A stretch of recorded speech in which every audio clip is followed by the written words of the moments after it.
Kevin, can you hear me? I got you now. Yeah. Hey, there we go. Good. Good. Good. Linda's just joining us. Linda Burns. Hello. Hey, Linda. How are you? Do you know who's all joining? Yeah, Alicia's in. I see you. Hi, She's joining Alicia. now. Hi, Mayor. Alicia, Hi. Now I hey, can there you hear. are. Okay, good. I'm here. Now I can hear. Okay. Good. There Good. you go. Hey, so let's go ahead and get going. If anyone else joins, see, Mary's trying to get on, but she can't for some reason. I'll just let people on as they can get on, right? So this workshop series is a bit of an informal affair. It's Get a up way there. of just doing quick little short conversations with folks around specific topics that might be informational and hopefully empowering, which means using the information for something, right? That's really the goal of information. I used to tell my students, I used to say, hey, look, the library's got all the information in the world. Go sit in the library and change the world. That ain't going to happen. So you have to take that information and you have to do something with it, right? If it's useful to you, you have to apply it, for whatever your end is, right? So this citizens group has really taken off. We have close to 100 people now in the group, and I'm really minding it so it's not just a complaint fest. There's no point in complaints.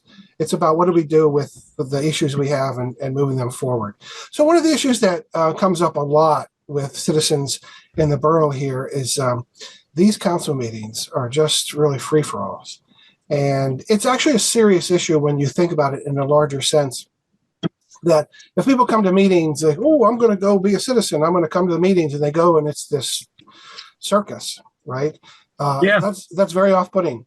And it's not conducive to inviting people back, to come, right? So I've been going to those meetings for a long time, and there were times when only Kathy Brewer and I were there, and I stopped going. Actually, there was a point a couple of years back. I just said, I can't take this. I can't get my life back for these meetings. And then I was asked to come back, to do some of the web stuff, and which I'm okay with doing, right? But the point is that these meetings it's actually a problem, right? It has unintended consequences down the line. It just turns people off to democracy or current affairs in the borough here. So any way that we can help change that, as citizens can help change that, is a good thing. So how can we change that? Well, one of the ways is to be aware of how meetings should be run, at least according to the law. It's a relatively new requirement that has been in effect since August of 2021. Before that, if you went to a council meeting, you didn't have an agenda. There was nothing passed out. You didn't know what was going to be on the docket for that discussion. You don't know what business was going to be voted on or anything. You were in the dark, right? So Jason, what's his name? Aaron Bernstein, who's a state rep, Northern Beaver County, Lawrence County. He was really, really instrumental in getting this amendment to the Sunshine Law that said, hey, any public agency in this state, whether you're a school board, a borough council, a township supervisor group, whether if you're a zoning board, you're considered a public agency or an entity of an agency, you must have an agenda that is publicly available at least 24 hours for the public to see what is going to go on in that meeting, right? So, I mean, that sounds straightforward, but it could be just a little bit of a gray area in some respects. But our last workshop 2 weeks ago, Linda was there. We talked about the Office of Open Records. And that's something you could Google that. I have it pulled up here. It's openrecords.pa.gov. I go to this site all the time. This is an agency that was created by state statute 2008, I think it was.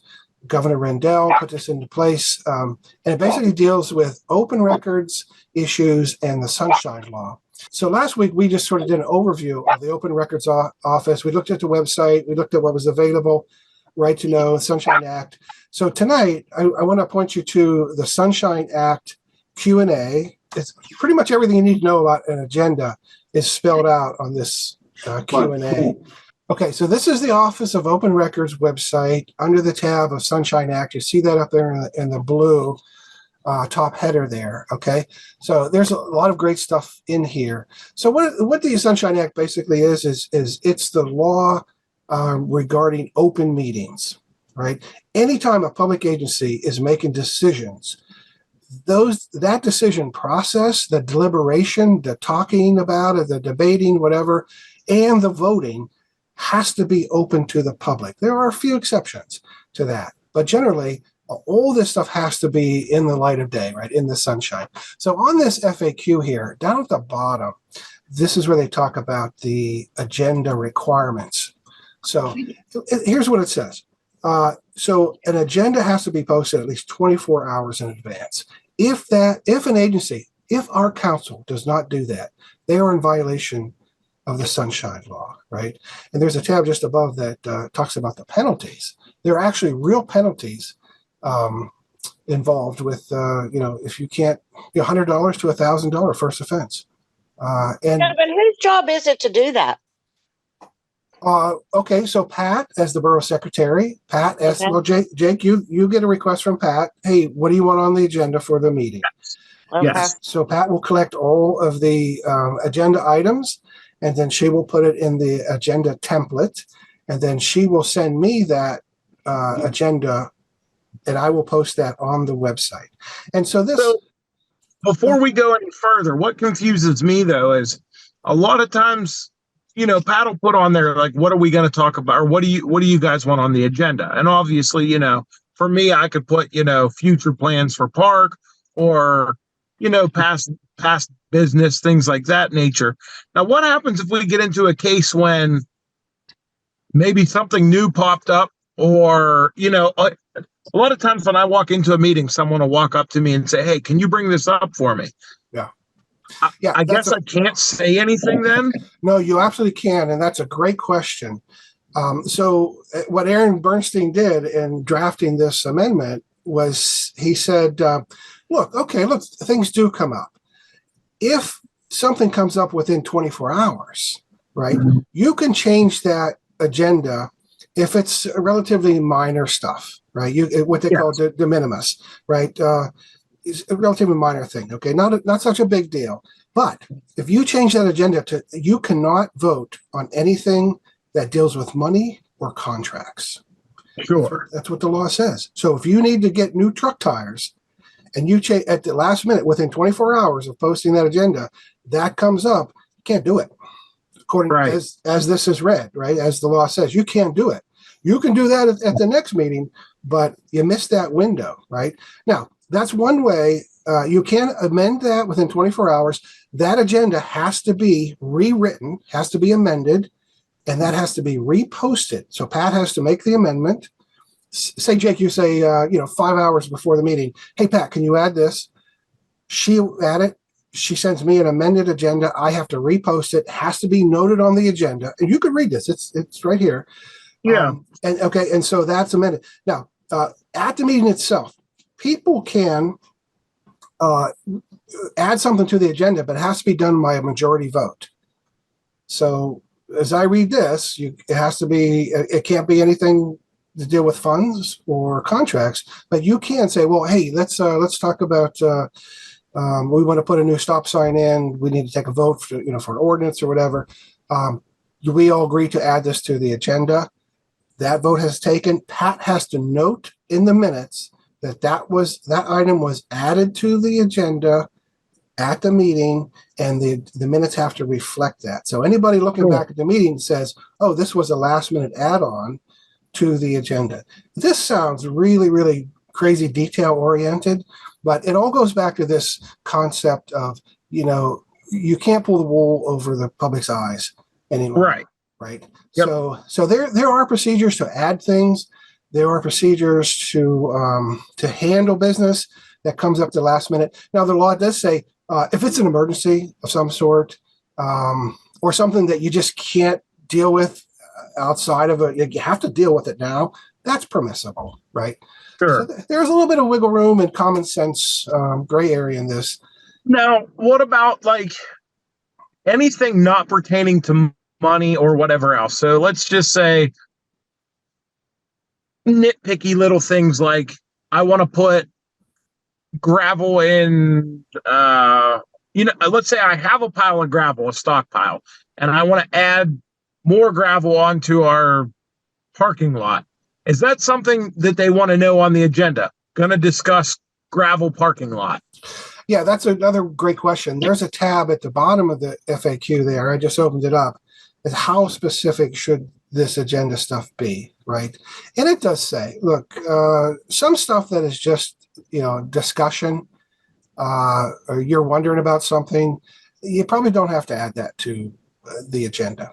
But if there's something you're going to vote on, so something that rises to the level of you have to, it takes an act of a council to make it happen, that's got to be on the agenda. But something like, hey, I'm just wondering, what do you guys think about this or whatever?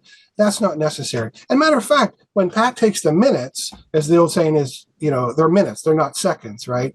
So Pat doesn't really have to include anything other than the actual business that takes place. The discussions and whatever, that's not even necessary for the reporting requirements under the right to know law, actually. But a good note taker, is pretty comprehensive. Pat's usually pretty comprehensive on stuff.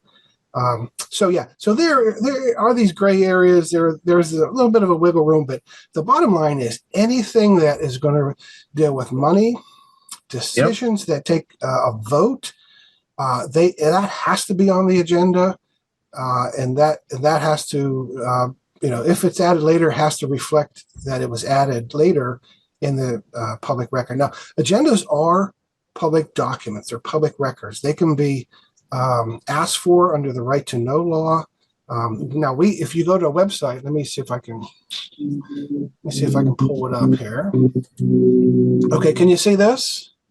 Yes. Okay. So this is on the website. This is how I arranged all of our agenda minutes. So it's starting with July, and you see we have no minutes. Oh, we have amended agenda, but no minutes yet. Those will be approved in August. And we have agendas all the way down starting in November of 2021. And so you see that we should have, by the law, we should have had, because this kicked in at the end of August of 21. So the meeting was in the 12th of August. So we would have had that before September and for October. We should have had an agenda. And the backstory to that is I had said to Pat, when I first heard about this, I said, hey, Pat, you got to send me the agenda. This was like maybe months and months before this. And we all forgot about it. And then later I saw this thing that kicked in and I said, hey, Pat, we've got to start putting the agenda up. So this was, I think, in October or something. So she sent me the agenda in November. So that's where we picked up. That's why they're 2 blank months. What are you going to do about it? That's just the way it is, right? But you see, so there is an agenda for everything. Now, if you want a real hoot, open up an agenda and then look at the minutes and compare them side by side. You will see the biggest mismatch. Oh, yeah. Mostly right down the line. And you will see violations of the Sunshine Act right down the line because votes on money are happening at the meeting. It's not on the agenda. It's just there's. Well, I think everybody's kind of lax on that. And here's honestly, this is, when I got on council, I had no idea how it's supposed to be done. Uh-huh. I've never been to any other place other than White Township to be to an actual meeting and see how it was held. Yeah. I never went to school for any of this stuff. I don't even know if there is a school on this kind of stuff for borough, dealings, but I've just gone off of what I know. And unfortunately, I've been taught all the wrong ways. Yeah, there is a learning curve to all this, right? And I would say that a great educational tool is the magazine that you get from the Pennsylvania Boroughs Association, Pennsylvania State Association of Boroughs, PSAB, right? You get that, right? I don't. Oh, you don't? No, Oh. I've never received one. Oh, you're kidding me. Does everybody get that, or you have to be on council to get that? Everybody on council and the mayor gets a subscription to that. I didn't even know that I was supposed to run again. No one told me anything. Well, ask Pat to get you that subscription. Okay. The borough pays for it, and the borough is a member of the association. So, in that, I guess the membership allows for everyone to receive a magazine. Now, my dad would get that for years and years, and he and I would sit over breakfast, and they have a Q&A section. It is so fascinating. I mean, if you're a wonky political person, it's fascinating. But it asks questions like, "Hey, can you vote on something that's not on the agenda?" Right? And and then they give you the answer to it. Boy, you learn a lot of stuff. But this PSAB provides workshops, provides that magazine. They provide online trainings for council people. There is the state. I think the governor's office produces a manual. I think there's a link to it on the website. A manual for borough officials, council people. There's a mayor's handbook. There's a council person's handbook on there. So there is a lot of stuff out there available. And that's right on the PSAB's website. PSAB, and then some other stuff is like in the governor's office. I think I put several of those links on the website.